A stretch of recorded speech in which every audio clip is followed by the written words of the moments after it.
ভদ্রলোকের নাম এখন পর্যন্ত, ভিকটিমদের নাম এখনো জানতে পারি নাই।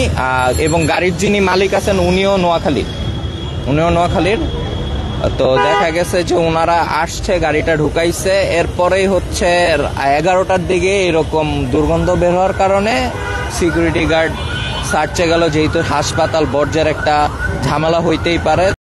তো উনি নিচে যাওয়ার পরে যখন দেখলো যে গাড়ির ভিতরে 2টা লাশ আছে, গাড়ির কাছ থেকে প্রচুর দুর্গন্ধ আসার কারণে উনি যখন দেখলো তখন উনি ইনফর্ম করছে সাথে সাথে পুলিশকে এবং হাসপাতাল কর্তৃপক্ষকে যে এখানে 2টা আনআইডেন্টিফাইড বডি পাওয়া গেছে 2টা। এইটা আসলে তদন্তের স্বার্থে নাই বলা বেটার মনে করি, কারণ আমি যদি এগুলো বলে দিই এখন মিডিয়াতে, হয়তো বা মূল অপরাধী হয়তো বা সতর্ক হয়েও যেতে পারে। আপনার পরিচয় কি? আমি হচ্ছে সিটি কর্পোরেশনের ঠিকাদার, পিসিএসবি পরিচালনা করছি। আমি থানার হচ্ছে পিসিএসবি পরিচালনা করি, বর্জ্য ব্যবস্থাপনা। আর আমার বাসা হচ্ছে ঠিক এই হসপিটালের পাশের বিল্ডিংটাই আমার বাসা।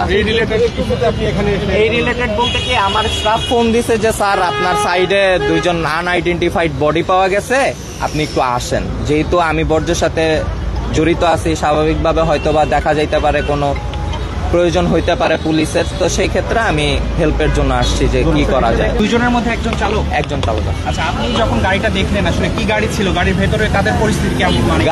আমি গাড়ির ভেতরে দেখিনি, ওনাদের ডেড বডিগুলো গাড়ির বাইরে পুলিশ বাইর করে রাখছে, সুরত হাল তৈরি করার জন্য বাইর করে রাখছে, যে কি অবস্থায় পাওয়া গেল বা কি অবস্থায় আছে এই অবস্থার জন্য গাড়ি থেকে বের করে আনা হয়েছে। গাড়ির হচ্ছে নাম্বার মেবি 36 সিরিয়ালের গাড়ি, এক্সিও গাড়ি ছিল, সাদা কালার। এবং তাদের অবস্থানটা কোন জায়গায় ছিল? গাড়ির আসলে ড্রাইভারের সিটে কেউ ছিল নাকি গাড়ির পেছনে? না, গাড়ির আমি যখন গিয়েছি ক্রাইম সিন ইনভেস্টিগেশনে, ওখানে গাড়ির ঠিক পাশে লাশগুলো বের করে রাখা ছিল।